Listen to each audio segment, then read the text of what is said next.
լիներ, տեղի չէր ունենալ Ռոբերտ Քոչարյանի հետ, ինչ տեղի ունեցավ, կամ հակառակը, ինչ որ պետք է տեղի ունենալ, տեղի կունենար։ Պարոն Հովհաննիսյան, ես ուզում եմ պետք է վերադառնալ ազգային ժողովի նախագահի պաշտոնը զբաղեցնելու այդ թվին։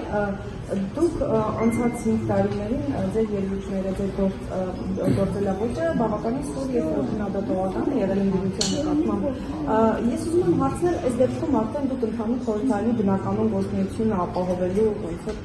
երաշխավոր եք պետք է լինել։ Ես հիմա այդպեսին որպես փոխնախագահ ընդհանուր շատ բան չի կարող։ Հա, այդպիսի մեկնաբանություններ են հնչեցնում նաև մամուլում եւ այլն, որ բռնկուն է։ Այդպիսի գնահատականներ հնչեցնում են որոշ թերթերի խմբագրեր, որոնք իրանք խնդիր ունեն հավասարակշռության հետ, որոնք աչքի են ընկնում անդաստիարակությամբ, բայց դա իրանք խնդիրների վերաբերյալ ոչ կորեկտ ձևակերպումներ են։ Ես շատ կորեկտ ձևակերպումներ եմ անում, նախ չգիտեք ես որ լրատվությունների վերաբերյալ սա ասում, բայց եթե շատ եք ուզում կարող եմ հավանական էլ ասել, բայց չգիտեմ որ դա ձեռնտու կլինի թե չէ։ Բայց կան այդպիսի կարծիքներ հնչեցնում են տարբեր գլխավոր խմբագրերներ, որոնք ամենայն հավանականությամբ սնվում են օլիգարխների ձեռքերից, որոնք զուրկ են դաստիարակությունից, զուրկ են պարզ մարդկային պարկեշտությունից, բայց ես նրանց հետ ոչինչ չեմ կարող։ Նկատում ձեր ներքիմային որոշումների վերաբերյալ ինչու են ըստ ինչու տարբեր քաղաքական շատ իհան ձեր կոլեգաներն են։ Չէ, ես քաղաքական գործիչներից եմ հարցնում, քաղաքական գործիչների կողմից ձեր տեխնոլոգիան հետ կապված այս մեկնաբանությունները։ Նորմալ է, բան առաջադրվել ազգային ժողովի նախագահի տեխնոլոգիան, նորմալ է որ կարծիք հայտնի։ Նորմալ չի իհարկե որ կարծիքները հիմնված լինեն զրպարտության վրա, բայց ոչինչ չնա սովորեցնենք ինչ։ Պարոն Հովհաննիսյան, դուք որոշեցիք առաջադրել թողնածությունից ասեցին այն կարծում այն Եվ որ փուլում եք այդ որոշումը կայացրել, երբ որ առաջադրում եք առաջադրումների սկսելուց մեկ-երկու օր։ Պարոն Հովհաննիսյան, ձեզ մեկ հարցը մի փոքր ուշ միացա, հնարավոր է հնչել է, ինչ են նաև ասում են դեռ Սահմանադրական դատարանում վերջնական չեն արդյունքները վիճարկում են, բայց ՔՊ-ում պաշտոնների բաժանում են անում, ասում են ասենք հասարակ Սահմանադրական դատարանի որոշում չեն հարգում, չեն սպասում, տեսնեն ինչ վճիռ է առաջվում, դա ազգային ժողովի նախագահ տեղակալներ։ ՔՊ-ում պաշտոնների բաժանում չեն անում, ՔՊ-ում որոշում են թե ում որ պաշտոնին են առաջադրելու։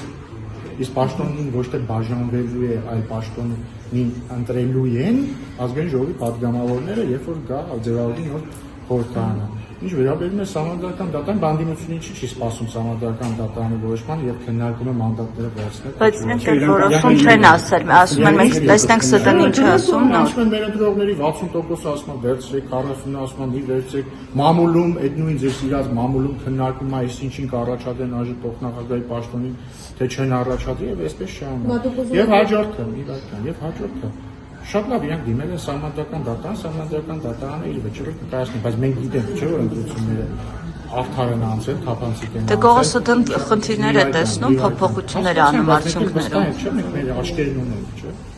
Որևէ խնդիր չկա։ Բայց դուք ասում եք որ ներդրությունների կասի։ Դե նայեք, մի մասու ասեմ, հա, պատասխանեմ։ Երկակի է իմ մոտ էմոցիաները բացատրեմ ինչու։ Մի կողմից ես կարծում եմ, որ այդ երկու խմբակցությունները հանցագործություն են կատարել Հայաստանի Հանրապետության հանդեպ, որովհետև փորձ են կատարել ընտրակաշառքների միջոցով բռնազավթել Հայաստանը, բառից բուն իմաստով բռնազավթել Հայաստանը եւ դնել օտարերկրյա ազդեցության տակ։ Մյուս կողմից իրանց մեջ նաեւ կան քաղաքական գործիչներ, որոնք ես կարծում եմ, որ պետք է իրենց պատասխանը ստանան, որովհետև իրանք մեզնից հեռու գնացել իրենց, չգիտեմ, տարբեր տեղերում, ինչ ասես ասել են, օրինակ այսօր են մեզ դրան անդրադարձել, կա Սերժ Սարգսյանի հանրապետական մարզպետ նախկին, որը ոչ ավել ոչ պակաս, ըստ վերջերս հայտարարել է, վերջին քանի տարվա մեջ է, հայտարարել է, որ ինքը ցանկանում է, որ հայ սակրավորը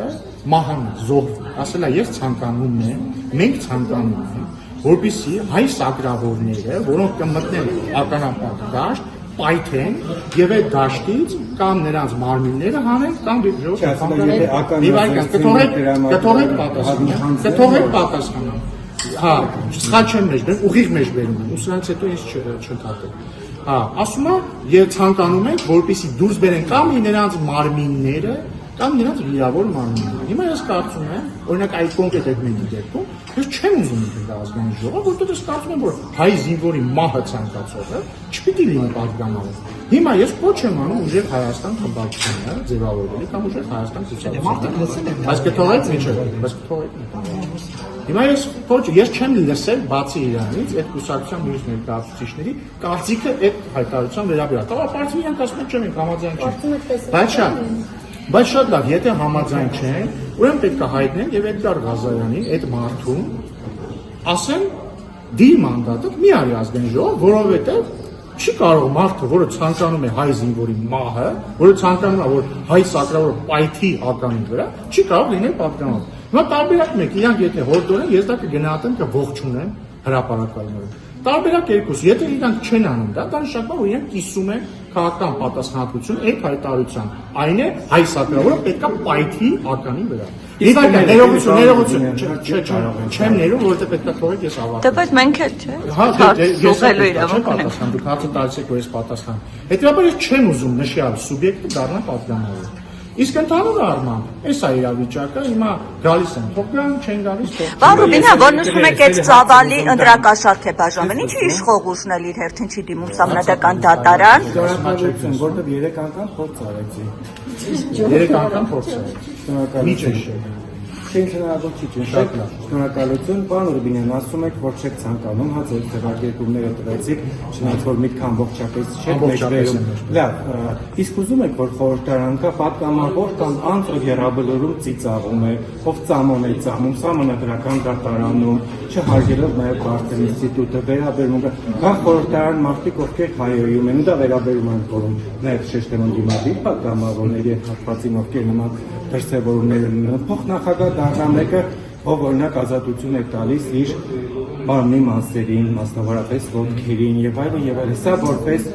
առաջին հարց եւ որպես ինձ անգամ չընդհատել, միանգամից երկրորդ հարցն տամ։ Օրինակ ես ճեպազրույցից ուշացա, որովհետեւ Երևանում խայտարակ խծանումներ են։ Երևանում խայտարակ խծանումներ են, որովհետեւ օրինակ քաղաքապետարանում հաշվարկներ գուցե ճիշտ չեն արել, սա ինչ եմ ասում, որպեսզի քրտովանքությունում հարցնեն։ Այդ հարցը ընդհանրապես քննարկվել է, դուք օրինակ տեղաշարժվելու խնդիր ունենում եք, երբ որ աշխատանք եք գալիս, երբ որ ինչ-որ մի վայրից պետք է մյուսը գնաք, օրինակ ես դեմ չեմ վերանորոգելուն բնականաբար, բայց հնարավոր չէ հաշվարկները այնպես անել, որ ինչ-որ մի հատված ավարտվի շինաշխատանքների, հետո մեկնարկեն մյուս հատվածը, որտեղ ամբողջ քաղաքում ինչ-որ փոսեր են փորել, շինարարական տեխնիկա կա, եւ ասեցիք, ապաշնոր գործունեության հետևանք չի սա, եւ եթե այդպես է, հնարավոր է ԿՊ-ին որոշել, օրինակ Տիգրան Աբիլյանի հրաժարականը պահանջեն։ Բալակ ջան, Երևանում խցանումները, որովհետև վերջին տարիներին մեքենաների թիվը, ավտոմեքենաների թիվը Հայաստանում կտրուկ աճել է։ Ինչու է աճել։ Որովհետև մարդկանց բարեկեցությունը նույնպես աճել է։ Երբ որ մարդկանց բարեկեցությունը աճում է, մեքենաների թիվը աճում է, բնական հաշվարկները, եթե ես չեմ ցավում, որ այս 10 տարվա մեջ գրեթե կնապատկվել է Հայաստանում մեքենաների թիվը։ Դա նորմալ process է։ Բնականաբար դա բերում է խնդիրների, խցանումների, որը բոլորս գիտենք, որ դրա մասին բոլորս գիտենք, նույնիսկ հատուկ հանձնաժողով է ստեղծվել, որը պետք է զբաղվի այդ խնդիրներով։ Դրան զուգահեռ այո, ինչ-որ վերանորոգումներ կան, բայց դեպքերները վերանորոգումները այո պետք է լինեն եւ անհարմարությունների պետք է։ Դե Ժորժ ջան, ես հիմա 6 ամսով քաղաքի ինչ-որ մի հատված հակել է եւ կառուցել է, դա ամբողջ աշխարհում մենակ Հայաստանում է մեքենաների թիվը ավելանում։ Թողեք պատասխանես։ Եվ բնականաբար վերանորոգումները ինչ-որ անհարմարությունների կբերեն, պետք է այդ անհարմարություններին դիմանալ, բայց բացի վերանորոգումներից ակնհայտորեն խցանումների խնդիր կա եւ լուծումներ պետք են, այդ լուծումները հայտարարված են, որ պետք է հանրային